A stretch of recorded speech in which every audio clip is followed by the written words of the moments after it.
are the Orbit 1 team leading the operations today. Flight director for today's operations is Judd Freeling, sitting there in the center of your screen, red tie. Next to him, Cindy Kester, who's the Capcom for today's operations, will be communicating to the crew on the International Space Station. Visiting Vehicle Officer Mark Anderson is here in Mission Control Houston, speaking with NASA officials in Virginia, relaying vehicle status and updates to the flight director here in Mission Control Houston. Of course, over in Dulles is Orbital ATK Flight Control Team Operations in Dulles, Virginia, led by Mission Director Tony Foti. Sorry for the trouble. I totally misunderstood the steps and I accidentally turned off the system, but now it's back on.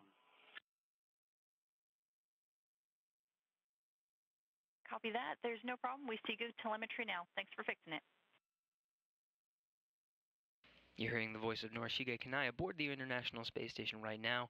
Of course, in the cupola workstation are two NASA astronauts that are at the controls of the station's robotic arm. Lead robotic arm operator for today is NASA astronaut Scott Tingle, assisted by Ricky Arnold. The other in the cupola workstation, of course, Norishige Kanai is at a station called the Cuckoo, which is a communications unit that provides telemetry data as Cygnus approaches the International Space Station.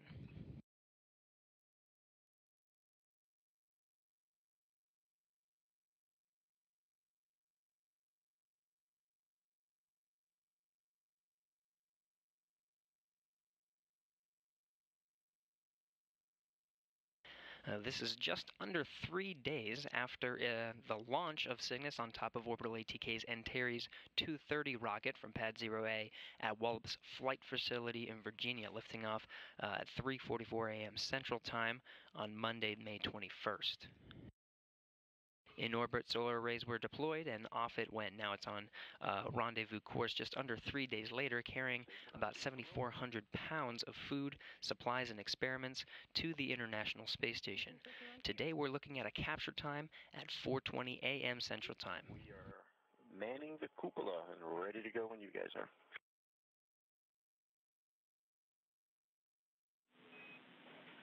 Robo is ready, and we're right along with you.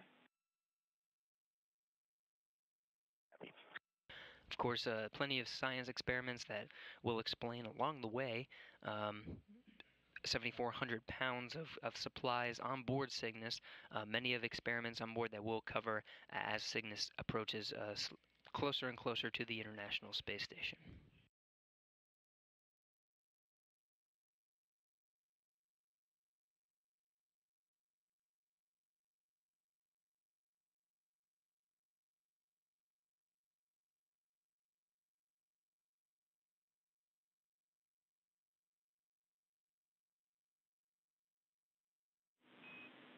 Station Houston on 2 for Cygnus. We're expecting about another minute in the ADB3 burn, about 1,500 meters away. Okay, copy that. Thank you.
Station Houston on 2 for Cygnus. ADB3 approach initiation burn is complete. Expect to begin using 1.102 Cygnus approach and retreat monitoring shortly when Cygnus range reaches 1,000 meters.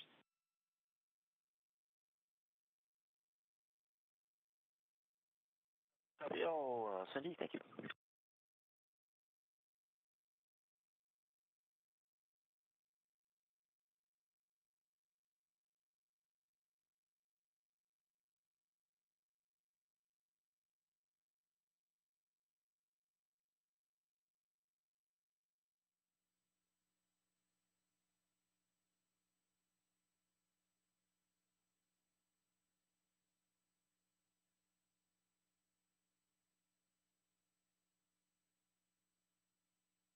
Of course, that was the voice of Sidney Kester, again, Capcom here in Mission Control Houston, speaking with the astronauts aboard the International Space Station. That was the voice of Norishige Kanai, who's looking at telemetry data, as Scott Tingle and Ricky Arnold are inside the cupola workstation at the controls of the robotic arm, waiting for the Cygnus to slowly start approaching. As you can see, this is a view from the Cuckoo workstation.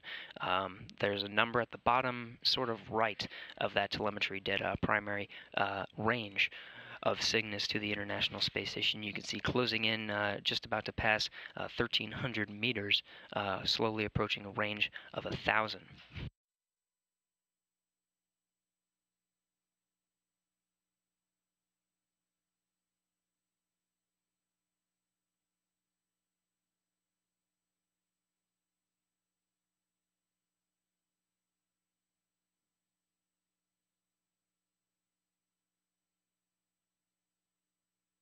Again, Mission Control teams in Dulles, Virginia. This is Orbital ATK's team communicating with the teams here in Mission Control Houston. A lot of work to prepare for today's events of capturing the Cygnus. Again, we're looking at a 4:20 a.m. Central Time capture today. Again, I'm sitting here with Chad Davis from Orbital ATK, who knows the Cygnus vehicle inside and out, and the operations, of course, leading the teams here in Houston. Now, a lot of work went into preparing for this capture, and you were here even earlier this morning. So what were some of the prep work that we did earlier today to get prepared for right now? Essentially, what we're doing is we're coming in prior to pre-jobs. We're going through all the systems, finalizing our last set of Delta V burns, and then once we pretty much do a poll on the Cygnus side from MCC Dulles, as well as a poll with the ISS, we get the final go to begin joint operations. So at that point, we know both vehicles are healthy and good to proceed on in to capture day. Now, the Cygnus vehicle itself has been orbiting the Earth for just about 3 days, coming up on it. But it's sort of interesting because when it's orbiting, it's not necessarily orbiting how it's oriented right now. So how is it oriented right now versus the way that it has been for the past 3 days? Well, typically while we're in phasing operations, we do sun pointing, so that allows us to get the optimal sun focus on the arrays for maximum power, and then of course we have to adjust attitude as needed for possible spacecraft thermal conditions. And then once we get closer to the beginning of joint operations, we pitch over to what we call the LVLH, local vertical, local horizontal, which allows the spacecraft to be in a similar axis orientation to the ISS, and it optimizes the antenna pointing to the station, so we can do space-to-space communications between the two spacecraft. So the LVLH, that's sort of parallel to the International Space Station. So when it's coming up, that's why you see it in that orientation, sort of matching the orientation of the space station. But other than that, it doesn't really need to fly sort of straight, right? You're actually facing the sun because that's where the most energy is. Yes, when we're in the sun pointing orientation, we're optimizing the focus of the sun on the arrays. But once we get closer to station, we've got a good charge on the batteries, and then at that point, the primary focus is good communications with the station as we're performing the rendezvous. Now again, Cygnus is approaching the International Space Station, about to cross the 1,000-meter range.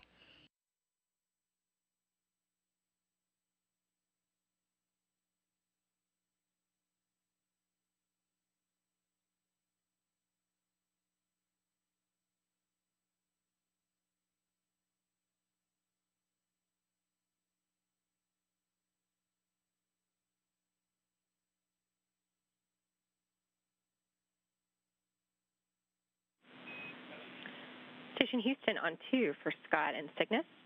The range is 1,000 meters. monitor long-range approach per step 1 in 1.102 Cygnus approach and retreat monitoring.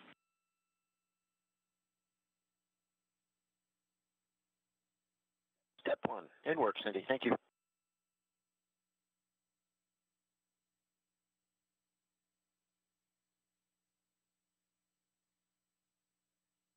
Now, of course, that was confirmation from, again, Sidney Kester, Capcom, sitting there communicating with the crew on board the International Space Station, relaying a successful ADV-3 burn. Again, there's a series of burns, basically firing the engines to get the Cygnus closer and closer as the teams continue to monitor the health and status of Cygnus and the International Space Station upon its approach. Now, ADV-3 is a significant milestone, so, Chad, ADV-3, what's important about this particular burn?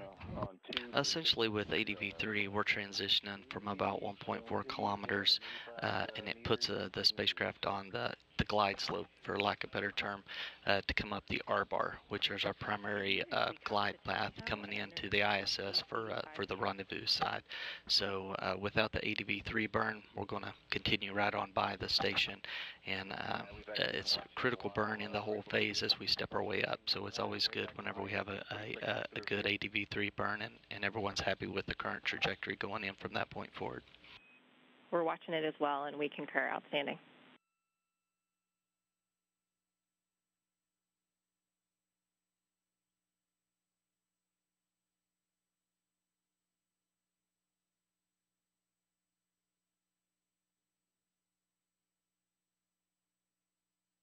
Now, reports coming from orbit. The Cygnus, you can see from the view of the workstation here, just closing in on 800 meters away from the station. Crew has a good visibility of the Cygnus vehicle as it starts to approach, witnessing the vehicle as it's getting closer to the station, reporting that it's looking pretty good from their view as they're continuing to monitor the health and status of Cygnus upon its approach, of course, after this important ADV-3 burn.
You can start to see the view of the Cygnus from the International Space Station. Great view as the International Space Station orbits the Earth, now 261 statute miles above just the south of the Indian Ocean, just west off the coast of Australia.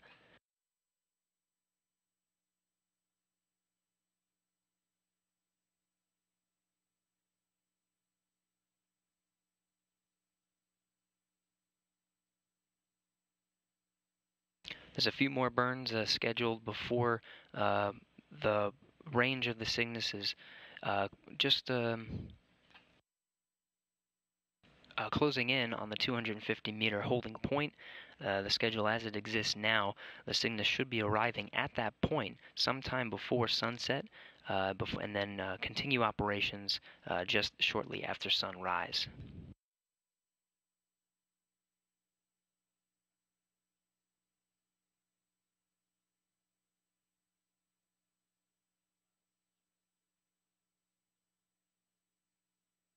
Now, throughout today's broadcast, we'll be handing over communication from our tracking and data relay satellites that provide video and audio communication to and from the International Space Station. Now, just in a short handover of that video communication now.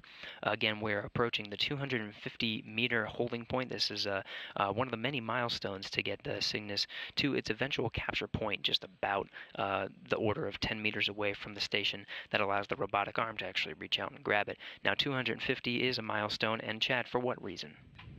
Essentially, once we get to the 250 hold point, we transition from our GPS navigation, which was from vehicle to station, over to our LiDAR system, which allows us to track using Laser Ranger as we continue in from the 250 on up to the 30-meter hold point, and then on into the 11 to 12 meters out for the capture point. And we're almost at about 250 meters to go to get to that point. Of course, we're still about just under 550 meters away from the space station at a range just under 1 meter per second.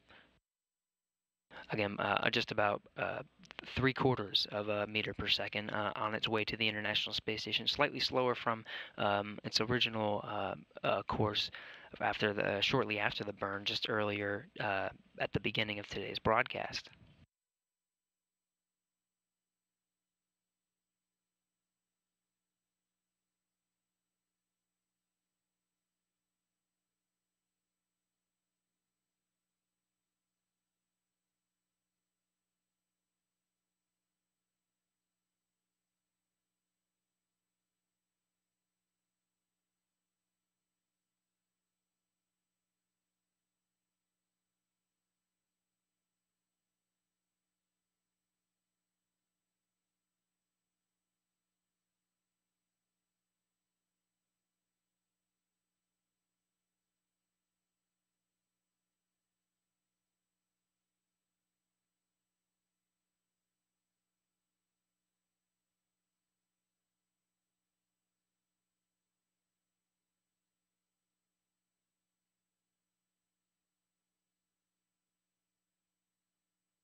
Again, a great view of Cygnus. Again, the space station just under 260 statute miles.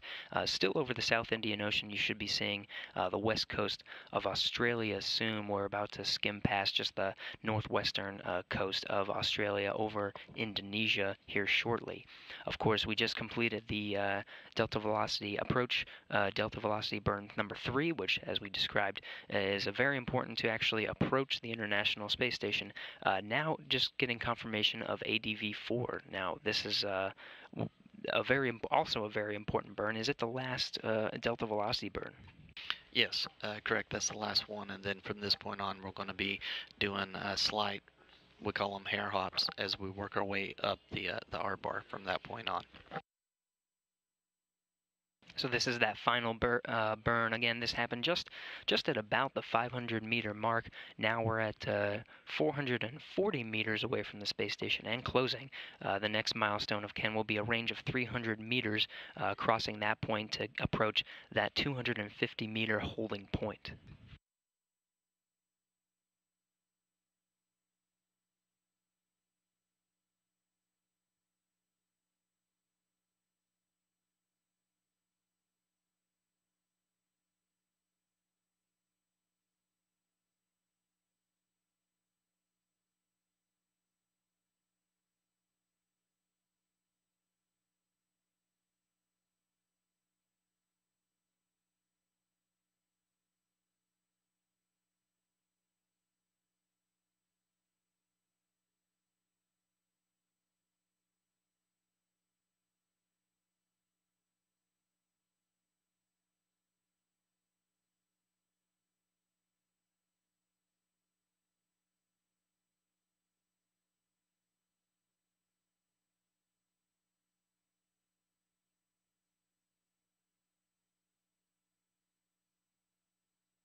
Now, this is a view from the common berthing mechanism of the International Space Station.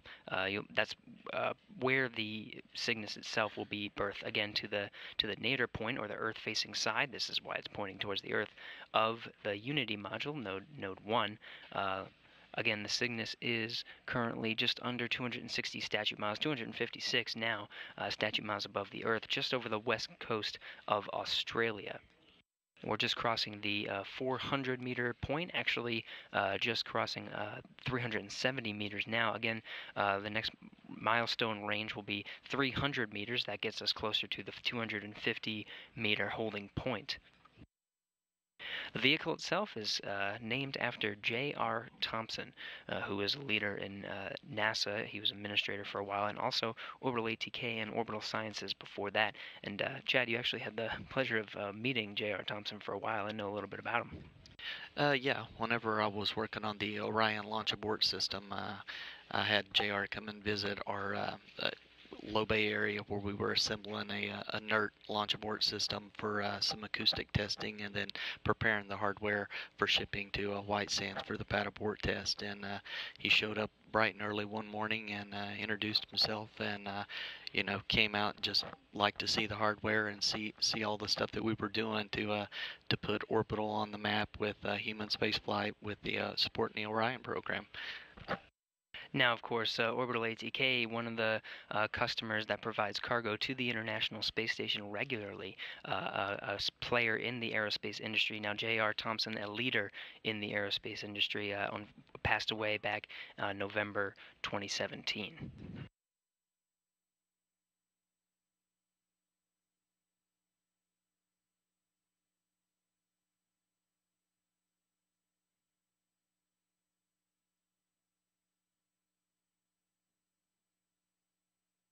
Now just crossing 350 meters, actually closer to 340, and closing on that 300-meter range, again to the 250-meter holding point.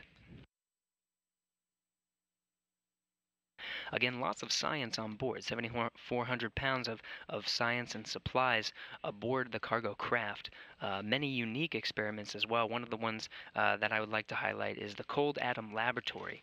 This is an interesting facility that will make use of the space station's unique microgravity environment to observe phenomena that would otherwise be undetectable on Earth. Now, the Cold Atom Laboratory studies ultra-cold quantum gases. Scientists use the facility to explore how atoms interact when they have almost no motion, getting really close to absolute zero, due to such cold temperatures. Now, the microgravity environment of the station, matter can stay in a condensate form longer than on Earth, giving researchers the unique opportunity to observe these phenomena. We can call this the coolest experiment on the International Space Station.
Cygnus is now crossing over the 300-meter mark, 294 meters to be exact, again on the way to the 250-meter holding point.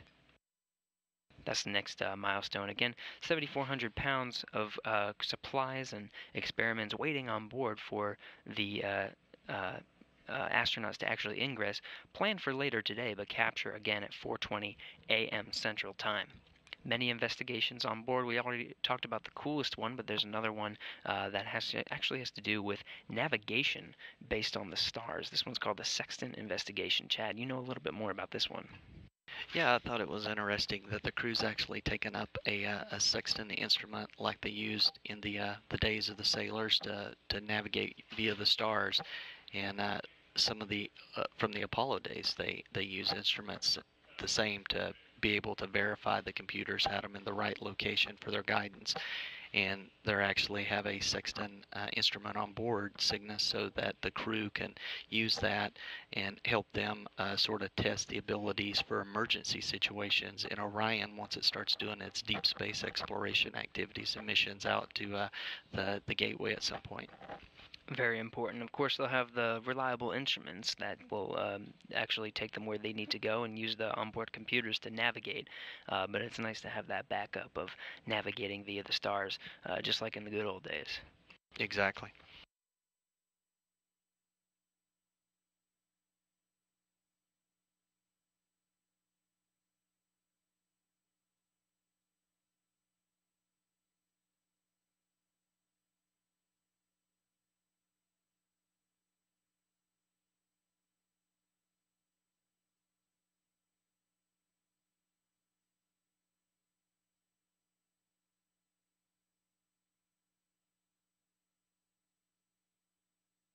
Now, again, a lot of the milestones are already completed. We've crossed 1,000 meters and done the delta velocity 4 burn, which is the last delta velocity board.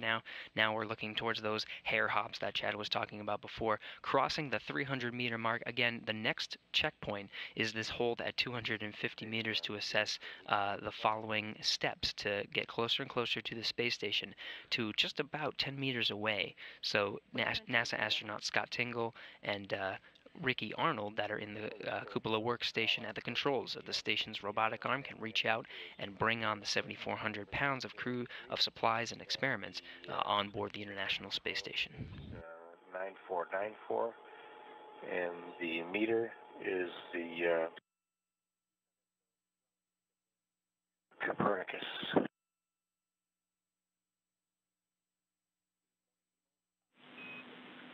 Those are all good numbers. Thanks, Drew.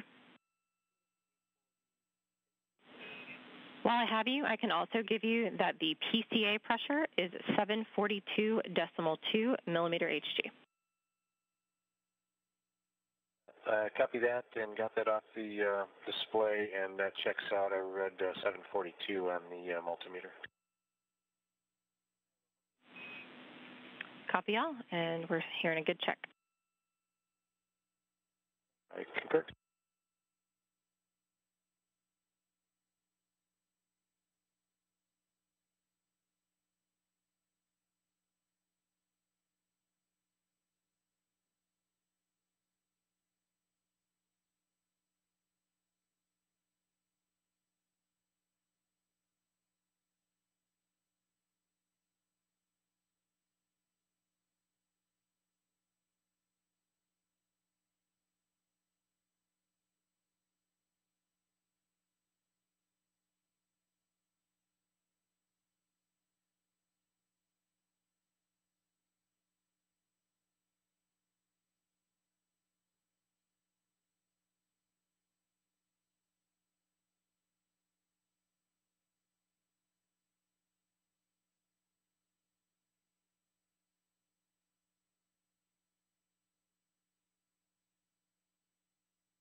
Now, again, just under 260 miles away from the space station. 250 is our next milestone.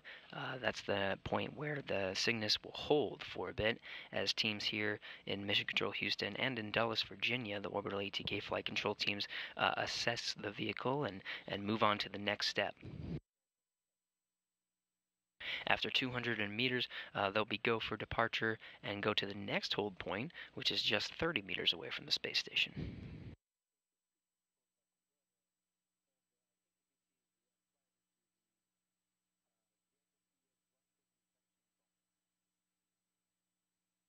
Space station and Cygnus getting closer to the terminator line of the Earth, crossing into an orbital nighttime. We should be arriving at the 250 meter holding point during the daytime. You can see from the view of the common berthing mechanism that Cygnus will later actually berth to later today after our capture coverage will come back on for berthing. But right now the International Space Station, 252 statute miles, just crossing over the Philippines Sea and into the North Pacific, where it will enter an orbital nighttime. But again, 250 meters, looking at arriving at that point during the daytime here shortly.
Hard to tell from this view, but the rate of approaching the station has slowed down significantly. We're actually under 0.05 meters per second, closing in onto the 250 meter holding point, which is crossing 252 meters, slowing down ever so slightly to the 250 meter holding point gently before they start calling the hold and then assessing the progress here in Mission Control Houston.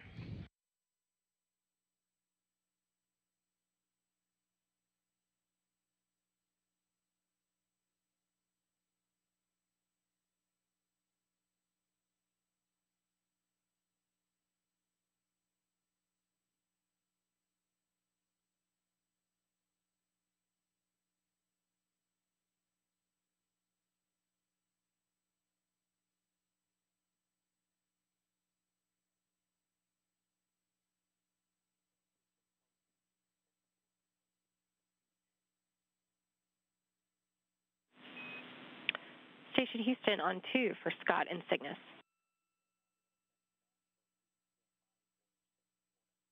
Go ahead.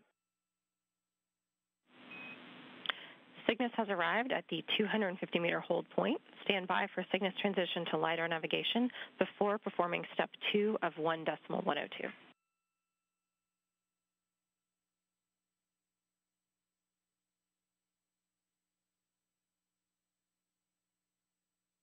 Copy.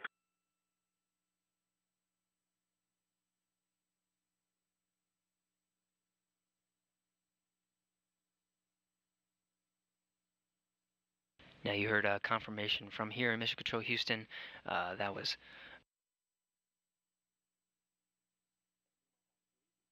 from here in Mission Control Houston. That was Cindy Kester confirming. That was Capcom confirming to the crew aboard the International Space Station a hold at the 250-meter holding point. Again, you can see from the views here the space station starting to cross over into an orbital nighttime holding. During the daytime, getting good views of Cygnus before we cross over into night. The call from the Capcom Sydney Kester was to switch, now that we're at the 250-meter holding point, to switch to LiDAR navigation. Now, Chad, what does that mean? Essentially, we've been coming in using our GPS navigation up to this point, and at the 250-meter hold point, we go ahead and transition over to our LiDAR as our primary sensor. And then we've got also TRIDARs as well, and we have a primary as well as a secondary that allows us to go in case we were to lose one of those. You know, we've still got the ability with 2 of the 3 to proceed on in for a safe rendezvous. Gives us the redundancy that we always like to have in human spaceflight.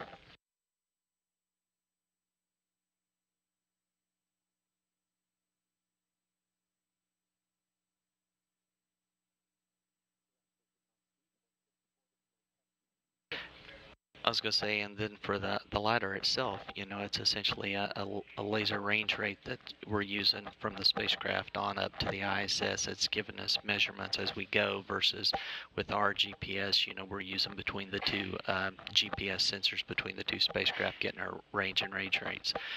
So that helps give us, you know, higher fidelity in what we're doing as we're on the approach. And additionally, while we're sitting here at the 250 hold point, we also do a repress of a propulsion system, which, you know, our prop lead, he looks at and sees what the current pressures are looking like. And then if we need to do the repress, he'll go ahead and get permission to go ahead and do that. Otherwise, if we're in a good pressure already, then we'll leave things as they are and press on in from the 250 hold point. That's important from the standpoint of once we started joint operations, we went and we're only using our RIAs for controlling the spacecraft versus our larger engine we used back in the DV burn, our biprop system.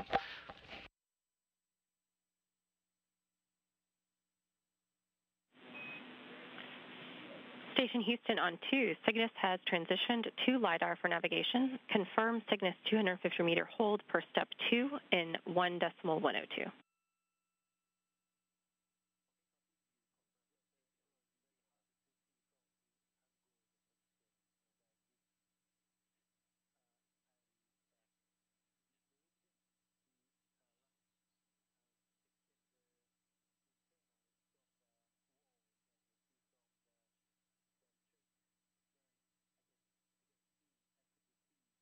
Station on 2, we can confirm all of step 2 at 250 meters, and in P1 lower outboard, we are just about on and on, maybe a slight offset to the starboard per block Bravo.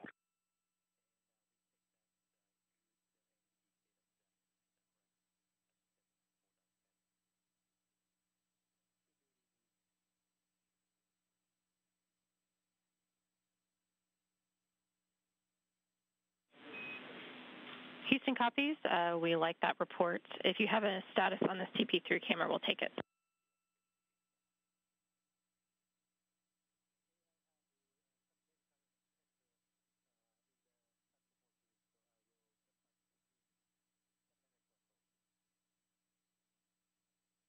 Yeah, and S1 lower outboard, we're looking about 5 vehicle widths offset the port side and 1 vehicle length forward.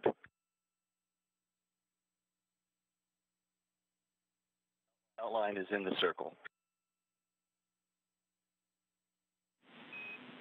Houston copies. That's expected for now.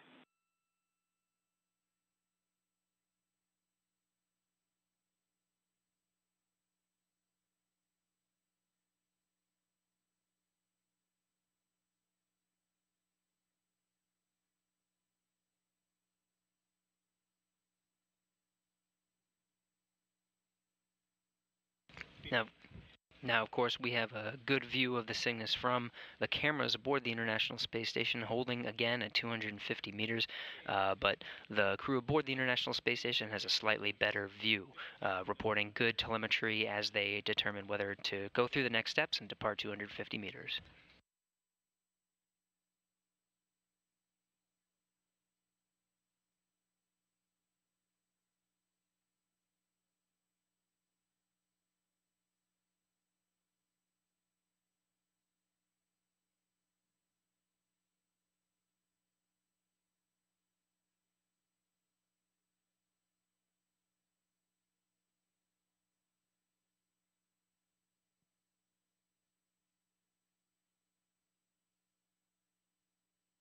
You're seeing a view again from the space station, 252 statute miles, now over the North Pacific Ocean, crossing over the Terminator line. That's why you see the blackness. That's actually the Earth behind Cygnus. Cygnus is still illuminated from the sun, as it's only 250 meters away from the space station, currently orbiting at 250 statute miles away. Now over the North Pacific Ocean, we'll start to see that view getting dimmer and dimmer as we cross into an orbital nighttime.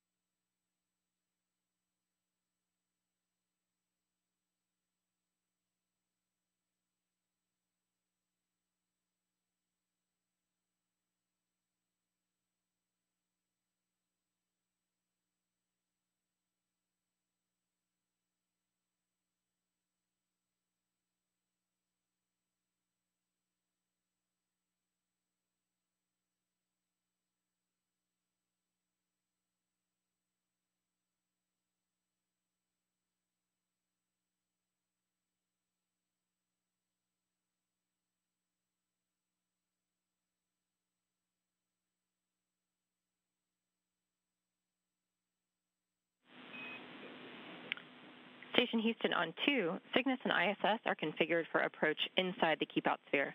Expect approach to resume shortly, and stand by for the Cygnus PCS command checkout. Station copies.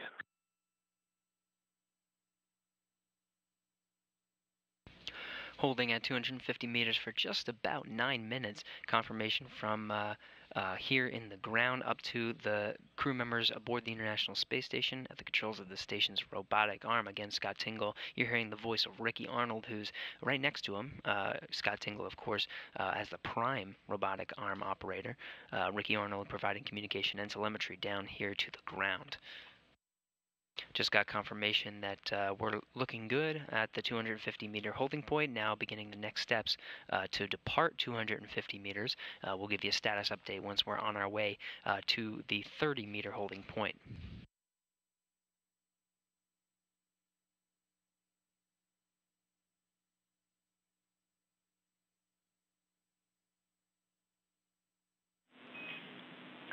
Station Houston on 2, Cygnus has resumed approach.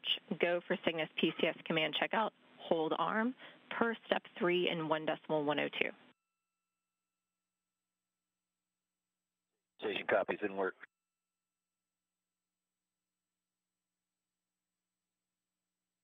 And just as we're about to cross into an orbital nighttime and the views from Cygnus start to get slightly dimmer, we are departing the 250 meter holding point, now actually just under 240 meters and closing at a rate of about 0.3 meters per second. Of course, very shortly we're going to be crossing the Keep Out Sphere. This is a sort of 200 meter just sort of general line drawn around the International Space Station, but it's a pretty significant milestone once we cross the 200 meters. Now, Chad, what does that mean, the Keep Out Sphere? Essentially, we treat the keep out sphere. That's the big crossing point. Whenever we're coming in with Cygnus, we get confirmation.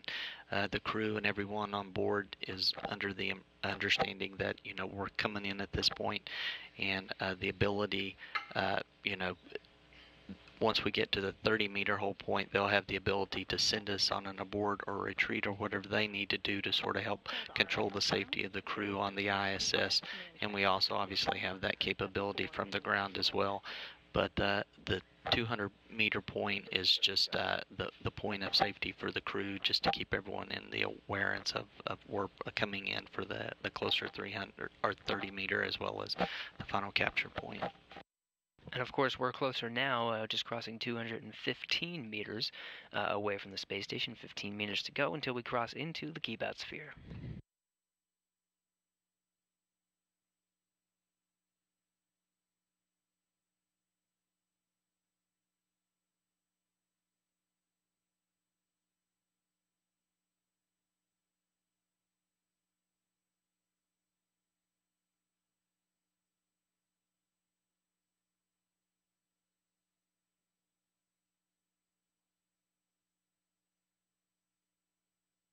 Houston Station, hold command is disarmed. Houston copies, checking.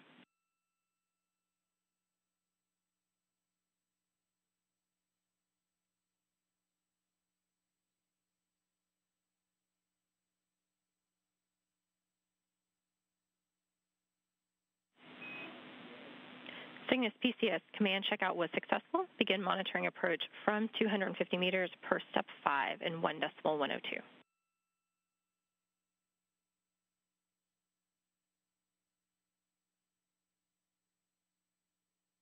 It's 193 meters, no change from the last report. Houston copies, 193 meters and no change from last report. Thanks.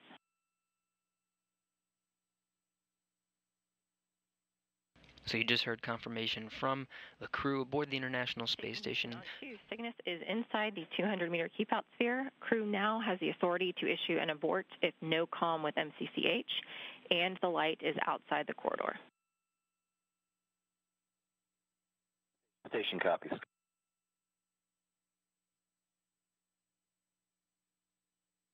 Again, we are inside the keep-out sphere now, 183 meters and closing into the International Space Station. Now we're close enough. And for protocol, the space station crew has, again, a better view of the Cygnus. We're getting a view from inside the space station, looking at the Cuckoo workstation. 80 meters, block Bravo, no change. Houston copies. Now, within the keep-out sphere, the crew has the ability to issue an abort, because besides the communication and telemetry they're getting from this screen, they're also looking at the window of the cupola itself, the bay window that's facing downwards on the Earth, and they have a great view of the Cygnus and the robotic arm, as well as the controls, in order to capture the vehicle once it arrives at the capture point just 10 meters away from the space station.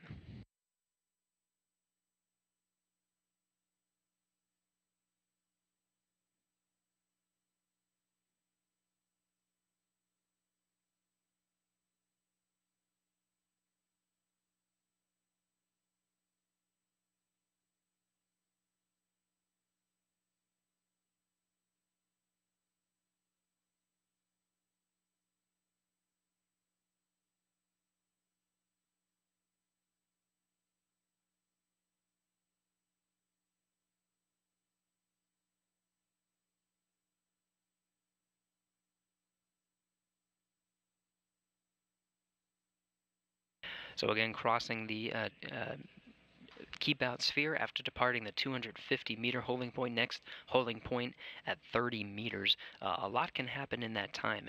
And Chad, you actually work with your team to sort of run through simulations of what could possibly happen in this time. 158 meters, no change on P1 lower outboard, S1 lower outboard starting converge, maybe 3 vehicle widths to the port and a half a vehicle length to the starboard. Everything else is nominal.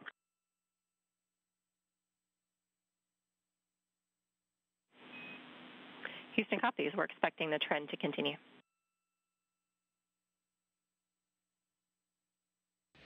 Reports from the station looking good. The Cygnus again oriented in line with the space station, approaching to the 30-meter holding point. Now just crossing just below 150 meters away from the space station at a range of just about 2.2 meters per second. Again, flight control teams here are experts in its approach, going from the 250-meter holding point to the 30-meter. Chad Davis sitting next to me being one of them. Now, you run through simulations and look at possible scenarios in which things can happen, and what are some of the things you're training for in this scenario between 250 meters and 30? Essentially what we do whenever we're doing joint simulations with MCC Dulles and MCC Houston is we'll look at different activities that can happen throughout the joint operations activities, not just between the 250 to 30, but for instance on this one we might throw in a malfunction that would have to do with the prop system, or they would have an indication of a latch valve open that wasn't supposed to be open, or vice versa. So that forces multiple groups within the team to look at their systems, and it also forces the mission director as well as the flight director to basically manage their teams on how they want to work that particular situation and resolve it, take it to a resolution. So for this instance, if we were to have a latch valve issue, then of course they would go ahead and stop the ascent coming in potentially, or take it up to the 30 and hold there. But it's always good from our training team perspective to see the dynamics of the team work together and work through whatever the malfunction or problem is that we throw their way. Good to know that the teams behind the Cygnus vehicle itself and the operations, just as we're doing now between 250 and 30 meters, to know that scenarios have been thought of, and you guys are experts in its approach now. Everything right now, of course, looking perfectly nominal as we're getting closer to the 30-meter holding point.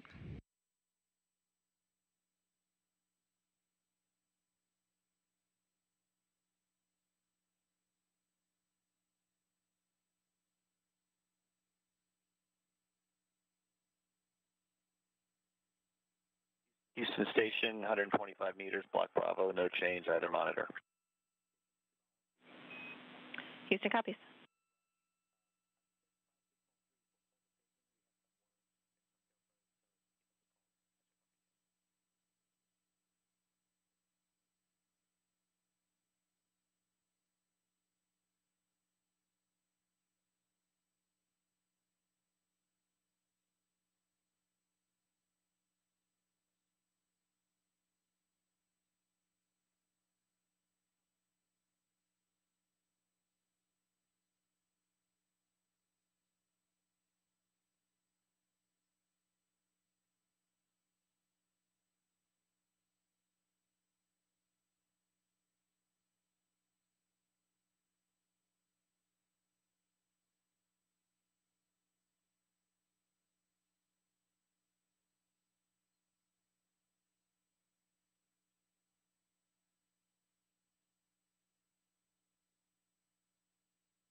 Houston Station, 100 meters, P1 lower outboard, no change, S1 lower outboard, 2 vehicle widths to the port, half vehicle length forward.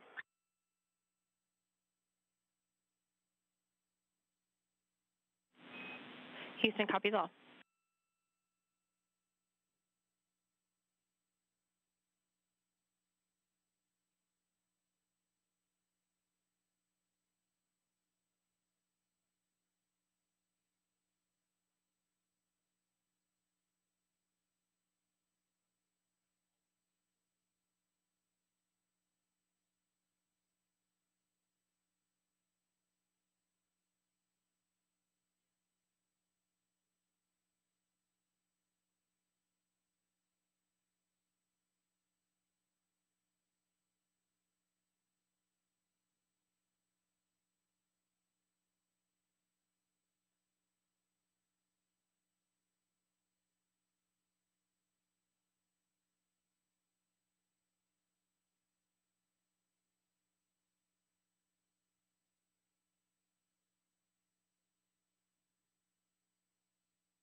Now the Cygnus crossing beyond the 100-meter point, you're seeing views from the space station looking down at Cygnus as it's just under 100 meters away from the space station. Again, we're looking at the 30 meters as the next holding point for that vehicle. In the meantime, we're handing over video communications back here in the room, just monitoring Cygnus's progress towards that 30-meter holding point. You can see just before we cut away and lost the signal, we were seeing the views from Cygnus, but it has been illuminated for quite some time, even in the dark pass. That's due to a high beta angle. You can see here on the map the beta at the top left of the screen. Basically, the trajectory of the space station and Cygnus as it's orbiting around the Earth is sort of following the Terminator line and skimming just at the edge where the sun may be peeking over. We may see a little bit more illumination than normal as we're in this trajectory and into the night pass. Again, looking to the space station right now, 252 statute miles above the Earth. We're actually over the United States right now, just as we're passing east of Brazil. We'll cross into the an orbital daytime, but we'll have some nice sunlit views of the Cygnus throughout that time. P1 lower outboard, S1 lower outboard, we've lost sight of the vehicle in darkness.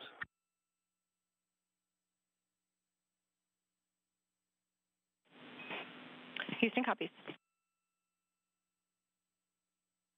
All looks nominal out the window. Houston, copies. All nominal out the window. Of course, the crew reporting loss of sight of the vehicle. You can see from the space station's camera just a little bit of glimmer off the side there, and the LEDs shining from the Cygnus vehicle. Again, into an orbital nighttime, we'll still have dim views of the Cygnus, but maybe a little bit more light than usual. Cygnus vehicle now less than 75 meters away from the space station.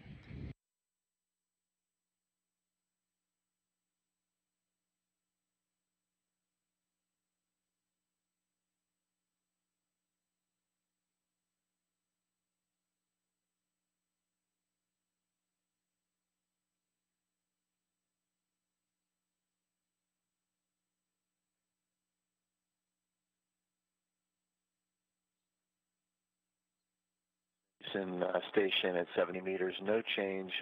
P1 lower outboard, S1 lower outboard, we opened up the iris a bit and it's converging. Looks like it's offset about a half a vehicle width to the port.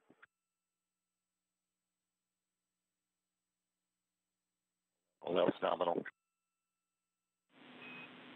Houston, copies.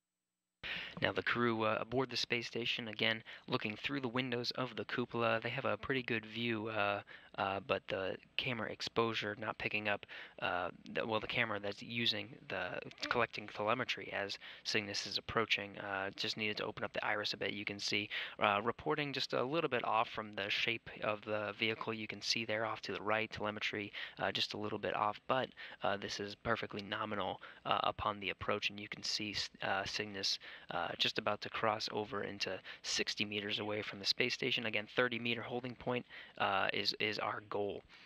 Now the shape is sort of rectangular, maybe sort of a tin can shape of the Cygnus vehicle. Now is there a reason for that, Chad? Well, essentially what you can see is the Cygnus is made up of two elements. The first being the tin can you referred to as our pressurized cargo module, and that's where all the payloads that we're bringing up to the ISS is stored inside in a controlled environment.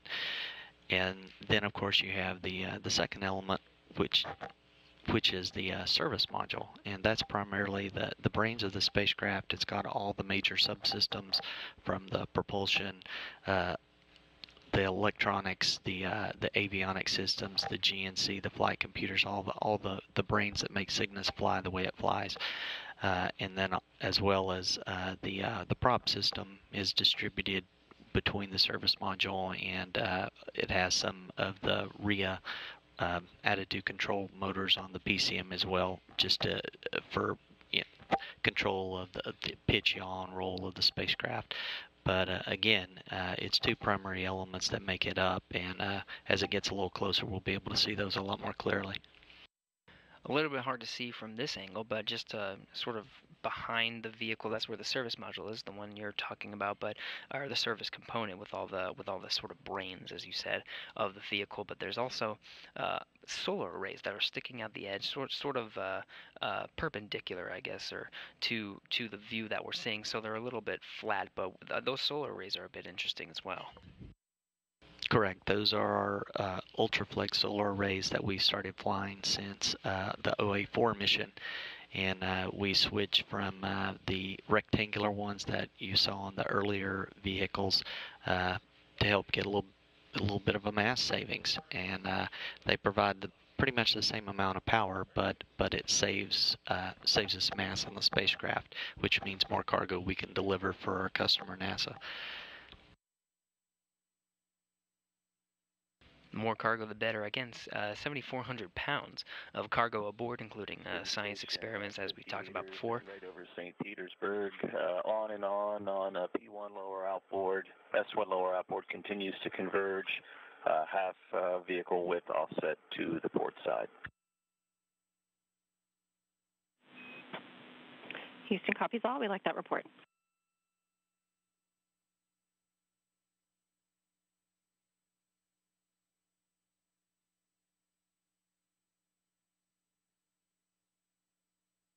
You can see a little bit of glisten off the left side of the vehicle right there. Again, at that high beta angle as we're orbiting the Earth, getting a little bit of sun even during an orbital nighttime, giving some good views and telemetry from this Cuckoo workstation that we're looking at right now. 50 meters in closing. Again, the 30-meter holding point is the next milestone.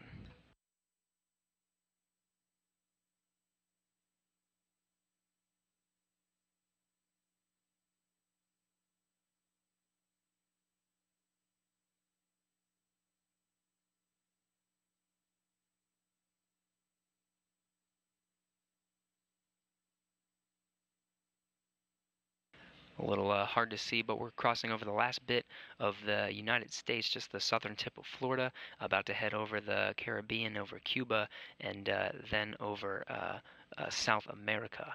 It'll be just east off the coast of Brazil, possibly Uruguay, that we'll start seeing more and more sunlight as we, again, are at that high beta angle, a little bit of sun glistening off the Cygnus as it approaches towards the 30-meter holding point, still 45 meters and closing, even getting some sun now.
Houston Station, 40 meters on and on, P1 lower outboard, S1 lower outboard, no change.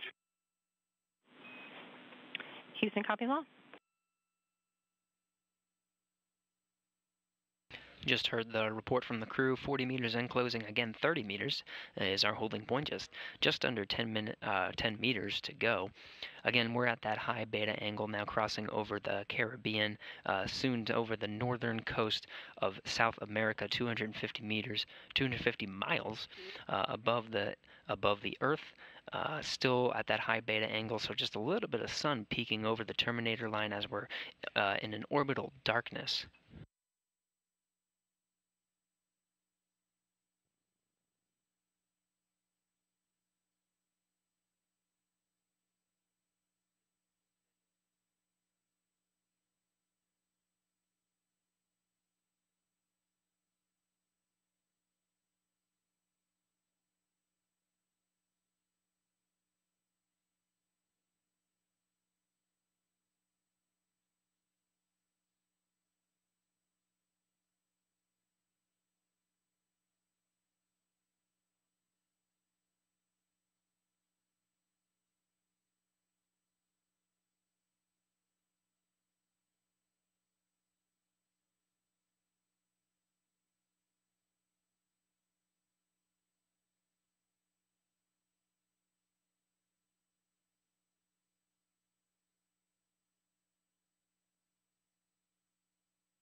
Hard to see, but once we're getting closer to the 30-meter holding point, 32 meters just about, and closing, the rate has slowed down significantly. We're now just about 0.04 meters per second as we're getting closer to the 30-meter holding point to slow down and hold at that position.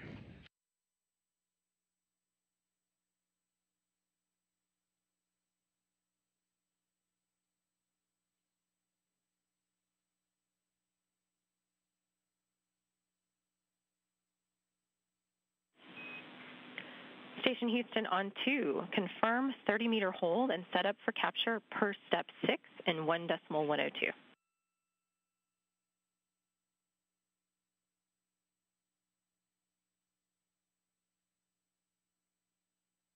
And work.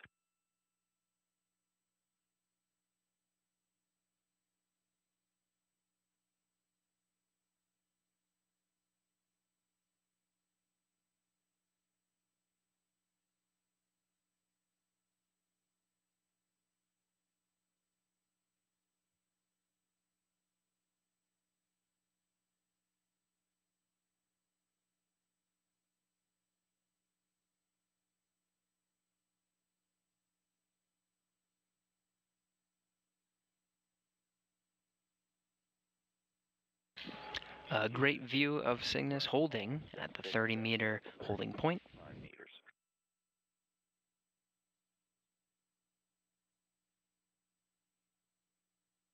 And at 30 meters on and on P1 lower outboard, S1 lower outboard, no change.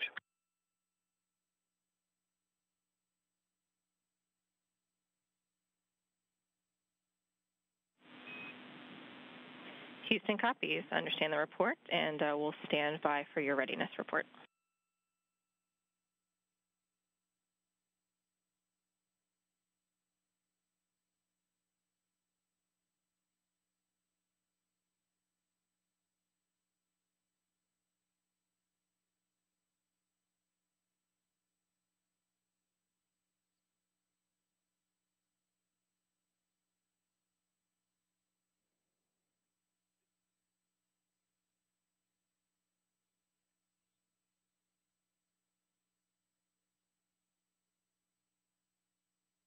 So again, confirmation from the crew. They're looking at good telemetry as this Cygnus is holding at 30 meters. Space station is 250 statute miles above the Earth, just crossing over Venezuela right now.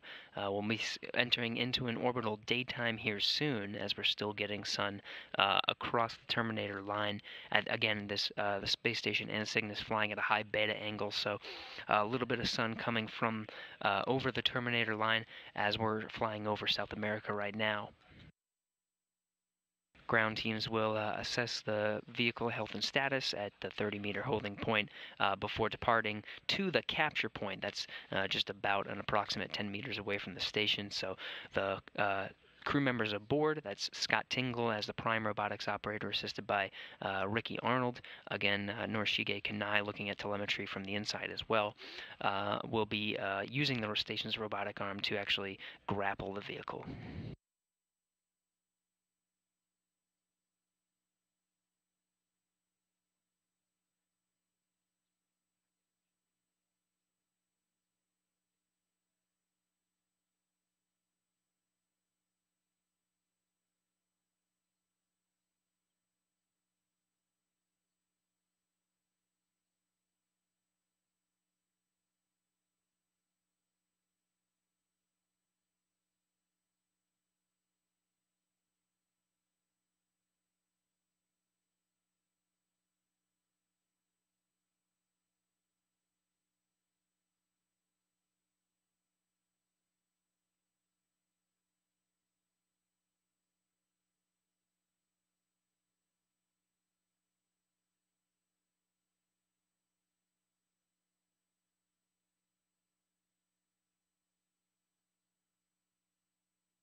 Great view of Cygnus as it's holding at 30 meters. Again, just assessing the health and status as we're about to depart the 30-meter holding point to get into its capture position. You can see a lot of the features of Cygnus as we're at this close angle.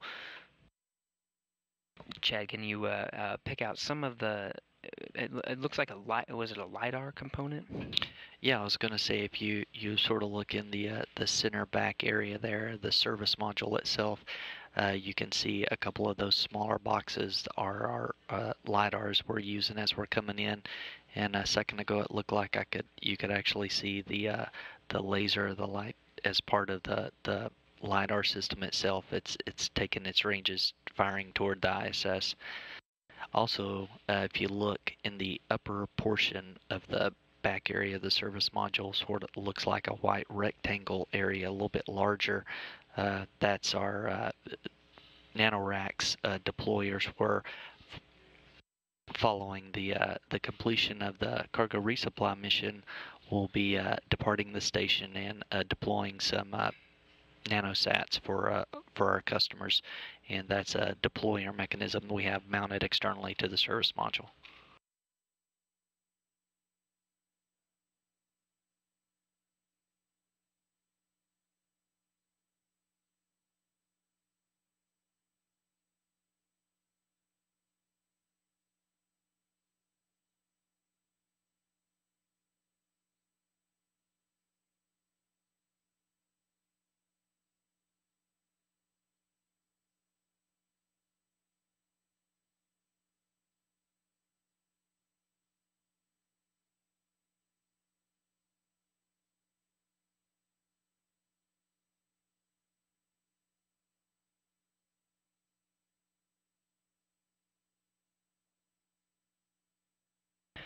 So as Chad was discussing, Let's approach the capture point.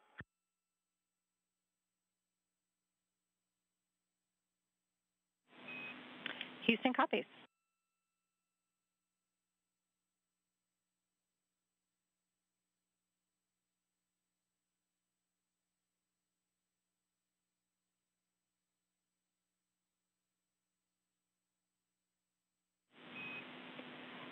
Station Houston on 2. Cygnus is ready to proceed to the capture point. Expect approach to resume shortly.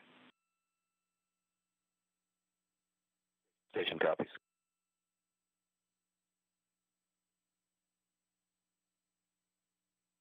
And at 30 meters, everything's looking good. So very shortly, Cygnus will depart that 30-meter holding point and get closer to the station. You can see the robotic arm is already in position to get ready to capture the vehicle as it gets into its capture position, just about 10 minutes away from the or 10 meters away from the station. It's hard to see now, but you can see the Cygnus has already begun that phase, departing the hold position and now beginning its final approach.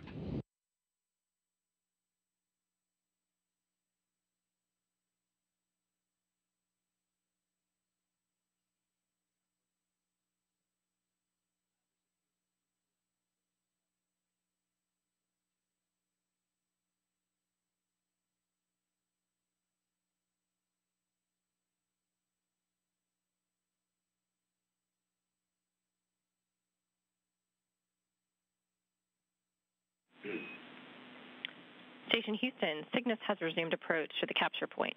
Monitor approach within 30 meters per step 7 in 1.102. The crew is primed to issue retreat if the primary range is less than 6 meters. Station copies.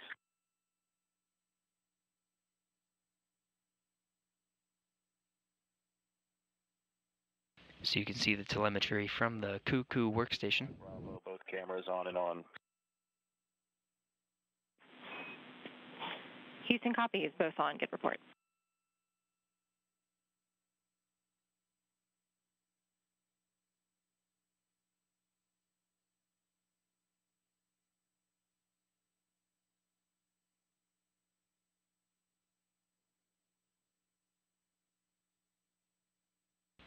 So the crew aboard the International Space Station will continue to monitor the progress of Cygnus as it gets closer to the capture point. You can see 26 meters and closing into the point where it's going to get closer and closer to that robotic arm that you can see sticking out from this view of the Cuckoo workstation that's providing telemetry of Cygnus as it is approaching closer to the station. The station's robotic arm already in position, getting ready to capture Cygnus once it arrives at the point just in front of the station's robotic arm. 25 meters. Houston copy is on at 25. Crew members aboard the station in the Cupola's workstation right now are getting a good view of Cygnus, just reporting progress from their view, making sure it matches with the views from here on the ground. You can see the space station and Cygnus flying near parallel to that terminator line. You can see just darkness above from this view and the light below. This is that high beta angle that we were discussing earlier that allowed the Cygnus to remain illuminated as it was still in an orbital daytime. You can see we're flying almost parallel to that line at this time. Great views of Cygnus as it's getting closer to the station. You can see just the bottom right corner, as Chad was describing before, the LiDAR system that's providing communication and telemetry of Cygnus to the station. Just at the bottom right, that's the service module, and there's a lot of components as we were discussing earlier, but there's a sort of a blinking red light, and that blinking red light is actually the laser firing and providing the communications from Cygnus to the telemetry from between Cygnus and the International Space Station. Ultraflex solar arrays just below that, illuminating and gathering power in from the sun as it's approaching the International Space Station towards the capture point just 10 meters away from the space station. Space Station and Cygnus now crossing into the over the Atlantic Ocean, 255 statute miles above the Earth, just east off the coast of Brazil and Uruguay.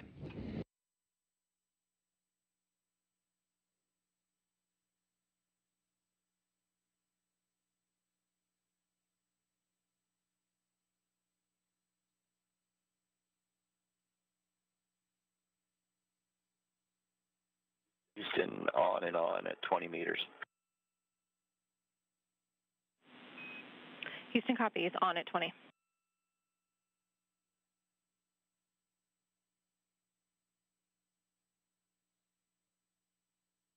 And Gary, if you notice on this view, you can see at the very aft end of Cygnus, the probe and the PBGF, that's the power video grapple fixture that the SSRMS, the robotic arm, will reach out and grab a hold of Cygnus with.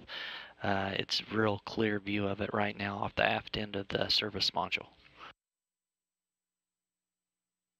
That's right, we're looking straight down from the space station. The camera's looking sort of down, and you can see the Earth below. It's just at the back there, that little pole sticking out. Once it gets into position, you'll get a different view, and that's from the view of the robotic arm itself.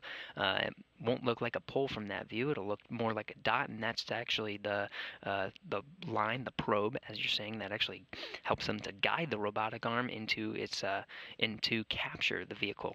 Again, we're looking good right now.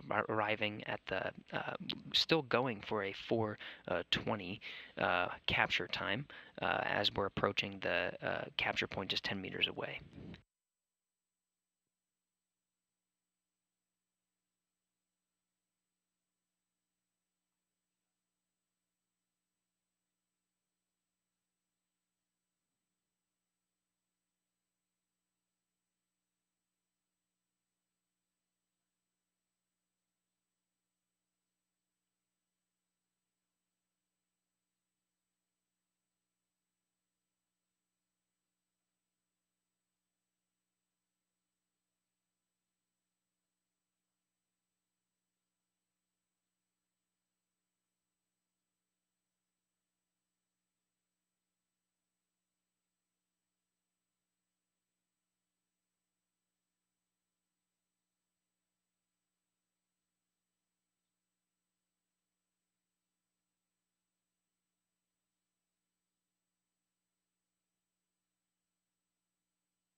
Great views now now that we're over the South Atlantic Ocean, 258 statute miles above the Earth right now.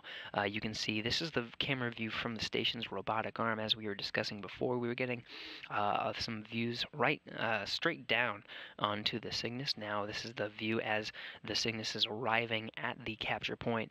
The Cygnus itself is just about 15 meters away right now. Houston copies, on at 15. Crew reporting the same number, just about 15 meters away as it continues to approach into its capture position.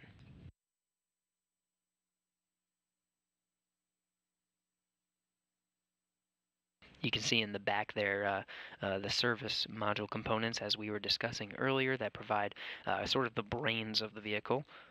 To the left there, that white structure is the NanoRacks CubeSat deployer that will be used to deploy CubeSats after Cygnus has left the station and deploy CubeSats around low Earth orbit.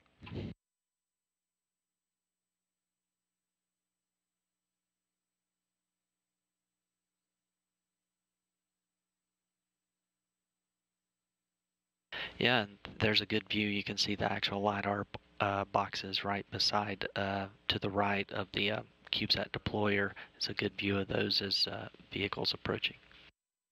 Ultraflex solar arrays coming into view now. You can see on the left and right the gold structures.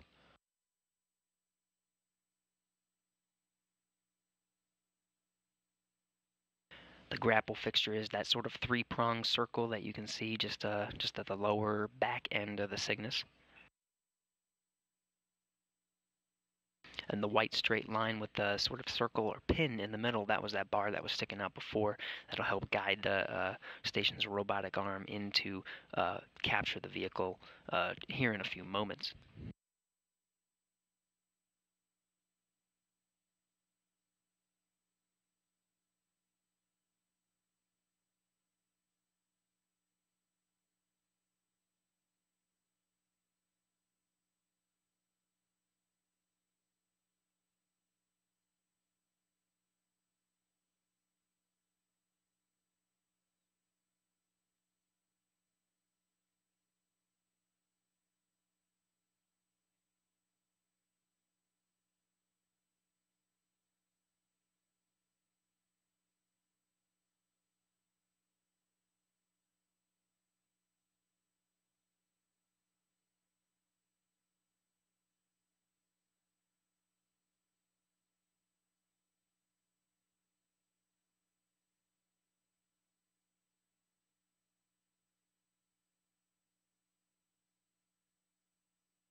Station Houston on 2, confirm capture point hold per step 8 in 1.102. Can work.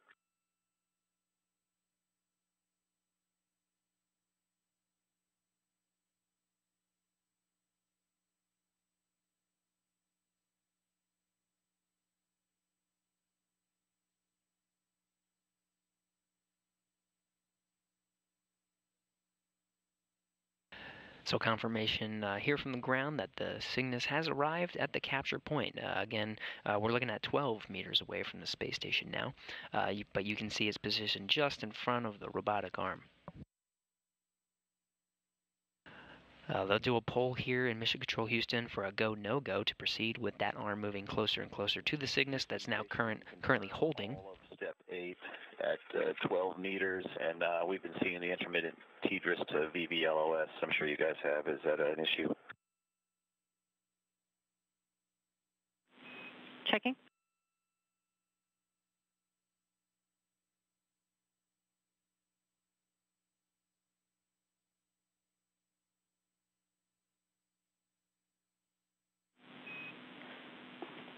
We copy, and no concern on TDRS to VVLOS. Copy that. Thank you. Crew is ready for Cygnus capture. Houston copy. Stand by for capture.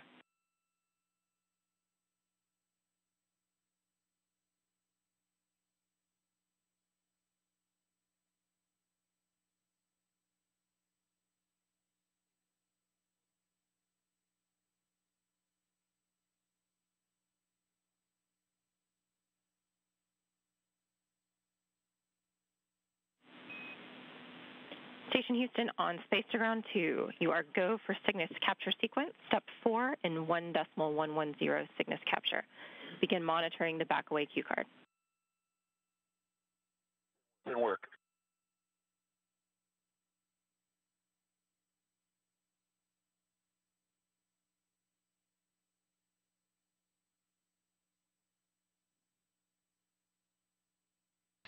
So everything going very smoothly as we're transitioning into move into the capture point.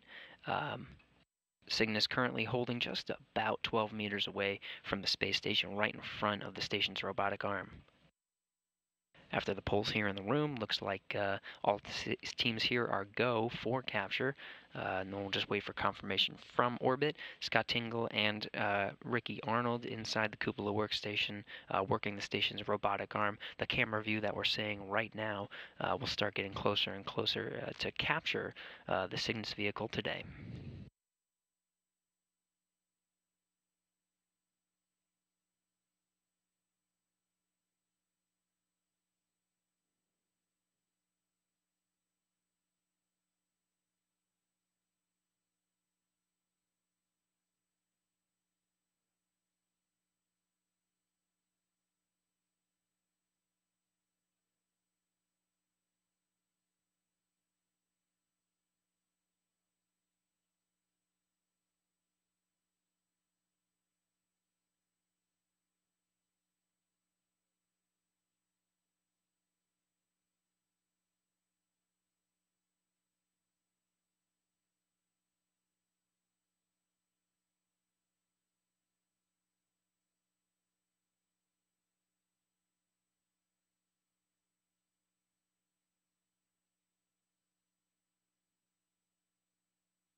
Cygnus holding pretty steady right now. The space station and Cygnus, 263 statute miles above the Earth, just south of the Atlantic Ocean, about to pass over the southern coast of Africa, and then past that into the Indian Ocean.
Cygnus vehicle holding rock solid in its position just over 12 meters away from the station right now. Robotic arm in position. Scott Tingle and Ricky Arnold in the Cupola workstation aboard the International Space Station right now, flipping the switches, getting the arm properly configured to begin moving the arm closer and closer to capture the Cygnus vehicle today.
Cygnus vehicle seemingly anchored into place as its rates are rock solid, holding in its capture position just over 12 meters away from the space station.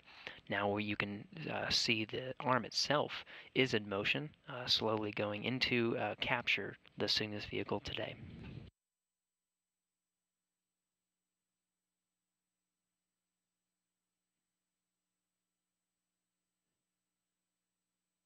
You'll hear a series of status updates and commands as we get closer to capture the vehicle today.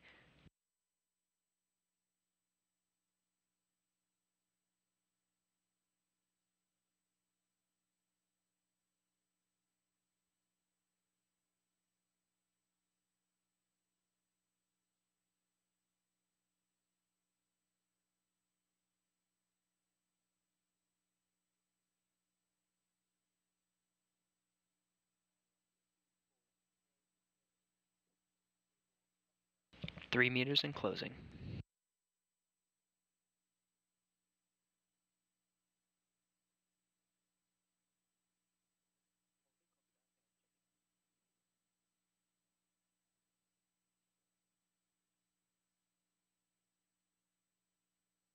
Free drift is executed on the vehicle.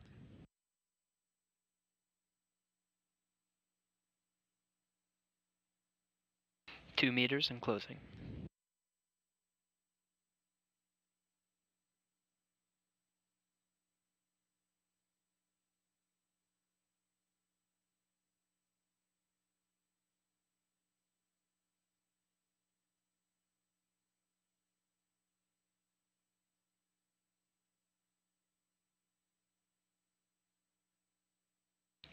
One meter left.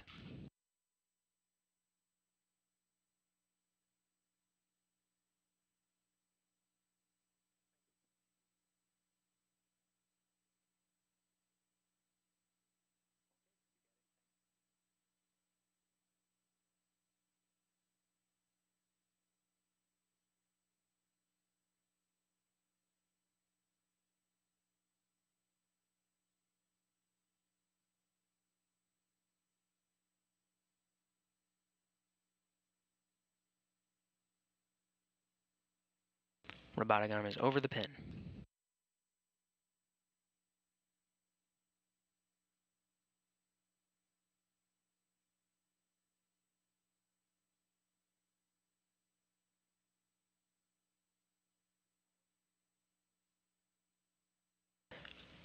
And with that, we have capture 4:26 a.m. Central Time as the station and Cygnus fly 264 statute miles over the southern Indian Ocean.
losing video communications. But again, we have a successful capture of today's vehicle, the Cygnus Orbital ATK Cygnus cargo craft, on its 9th contracted mission to deliver cargo to the International Space Station. You can see the congratulatory handshakes at Dulles, Virginia, at the flight control teams there at Orbital ATK. Capture reconfig.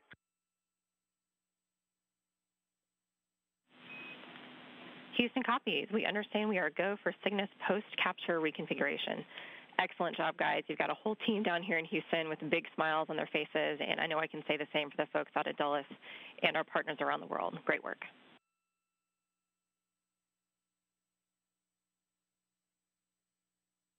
Thank you. It was a beautiful day to grapple the spaceship. And special thanks to Justin and Tim Marinos, who put all this robo training and motion into work to success. Thank you. Nice done. Houston copies. Justin just gave me a thumbs up, and we'll pass the word on to Tim.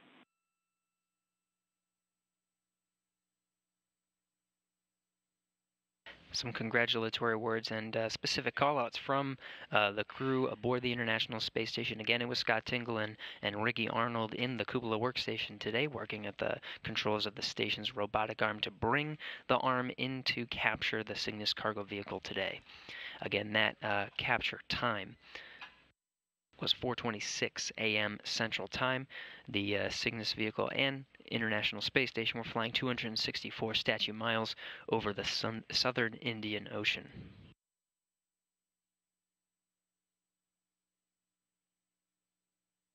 With that, the teams here in Mission Control Houston will start prepping for post-capture timelines and procedures. Robotics officers on the ground will maneuver the station's robotic arm to position Cygnus just under the berthing mechanism of Unity at the nadir port, the Earth-facing side. That's where Cygnus will call its home until July, before it departs with some disposable trash and burns up over the Pacific Ocean.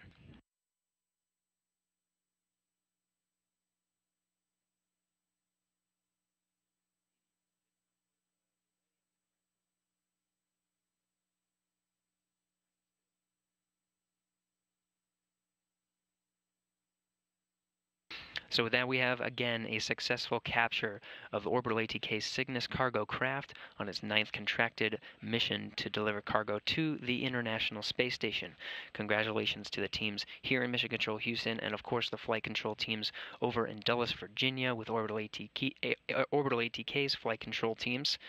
Congratulatory handshakes again delivered there as a successful delivery to the station was accomplished. Now we'll